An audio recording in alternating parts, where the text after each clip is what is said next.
Yo, what is going on everybody? Shooby-Dooby here, back with another video. Today I wanted to give you my predictions for the first round of the KINGPYN tournament coming up on April 22nd. So I was doing a little brainstorming last night when I was doing some cardio, and I was like, you know what? I need to get you guys more involved with my videos. So I thought of a cool way how you guys could compete against me or other people in the comments by dropping your predictions for each fight down below in the comment section, and then having the chance to earn up to 3 points for your prediction, based off of the scoring system I'm about to explain. By the way, I will add up everybody's score, and whoever has the highest score, I will shout you out in my next video, and you can officially have the bragging rights for having the most predictions correct. So when you predict a fight down below, you have a chance to win your first point by correctly guessing the winner of the fight. You don't have to worry about any draws in this event. KINGPYN said if there somehow is a draw after 5 rounds, they will do another round, like a sudden death round, to see who will win. You can have a chance to earn your next point by correctly guessing the method of victory, how you think the fighter you pick to win is going to win the fight, and you have 2 choices, either stoppage or KO,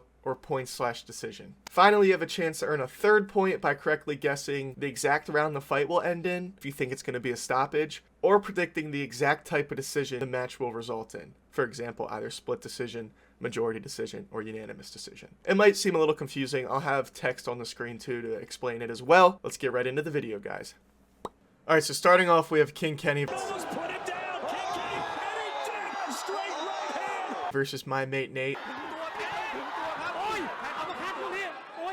And I'm not gonna lie, this is definitely the one I'm having the most trouble predicting. And I think that's based off the fact of Kenny's last performance. As we all know, against Ashley Raksu, he didn't let his hands go. He was complacent. So this really depends on the type of Kenny we're gonna get. If we're gonna get the Kenny we've been seeing in recent sparring footage, letting his hands go, throwing some bombs, it's gonna be a good fight, a good scrap, and I do think Kenny would win. But we could get the Kenny that we got against Ashley Raksu, and Nate could easily box off the back foot and outpoint Kenny. So I've been kind of going back and forth. I think the path to victory for each fighter here is pretty clear. Nate wins by fighting off the back foot, outpointing Kenny, using his range, using his distance, utilizing his movement. And I think the path to victory for Kenny is to outvalue Nate, make the fight scrappy, get in there, get in his face, work the inside, and land some of those power punches. You know, I believe Kenny.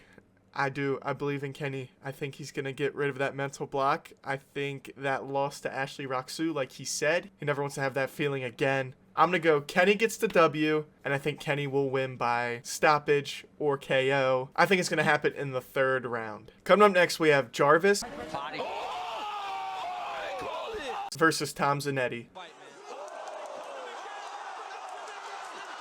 Man, the thing KINGPYN did really well is this roster is very competitive. I'm having a difficult time predicting these fights. These fights are so close, in my opinion. As I touched on in my ranking the KINGPYN fighters video, Tom Zanetti, he's a tough dude, but I think his lack of experience really holds him back from other people in this tournament. He started boxing in 2022. He doesn't have a lot of experience like these guys, like a GIB. But Tom, man, he is a maniac. He's a maniac. The guy can take a punch. And with Jarvis coming up in weight and Tom coming down in weight, I'm really curious to see how this fight's gonna go. Jarvis has been living in the Mayweather gym for the past 2 years. He looked good in his spar against Floyd. The way I see this fight going is I don't think Jarvis will stop Tom. I don't. I think Tom is too big, too strong. He's got an iron chin. Tom's heart won't let him get stopped by Jarvis. I think Jarvis will end up outboxing Tom and win by point/decision, and I think the decision result will be unanimous. All right, here we go, guys. The one we've all been waiting for. GIB versus McBroom.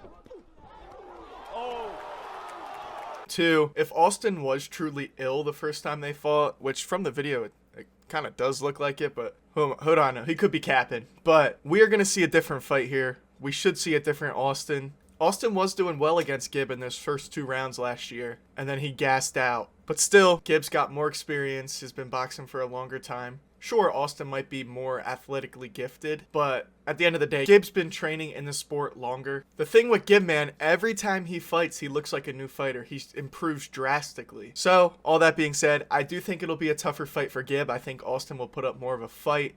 So I'm going to go, GIB is going to win. GIB is going to win by stoppage or KO, and I think it'll be in round 4. Finally, guys, our last fight, we have Whindersson Nunes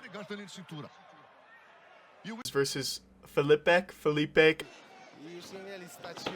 I still don't know how to say it. I'm sorry about that. This is really the battle of the unknown. In my last video, when I ranked all the fighters, I didn't really know much about Filipek, but someone in the comments let me know that he actually has been boxing since 2016 or training boxing and has a little bit of kickboxing experience. Still, from what I've seen, I am leaning Whindersson. I think Whindersson is the more technical fighter, while Filipek is the more gritty, durable fighter. I am going to go Whindersson to win, and I think Whindersson will win by point/decision, and I think he'll win a unanimous decision. Oh yeah, guys, I totally forgot this fight was even happening. We're not going to include this with the scoring system. For the scoring system, we're just going to do the 4 qualifier fights. I don't even know how this fight's happening with everything that's going on with Blueface legally. But if you guys want to know who I think is going to win, I will go Blueface for the dub. He's the taller fighter, lengthier fighter, and I think he has more experience than Ed Matthews, so I'm going Blueface. So that's going to do it, guys, for my predictions for the first round of the Kingpyn tournament. Don't forget to drop your predictions for each fight down below so we can see who gets the greatest amount of points, who gets the highest score. Thank you guys for the love. We are growing like crazy. If you like this video, drop a like, subscribe for more YouTube boxing content. I want to give a shout out to my boy BGM32. He hit me up on Insta DMs,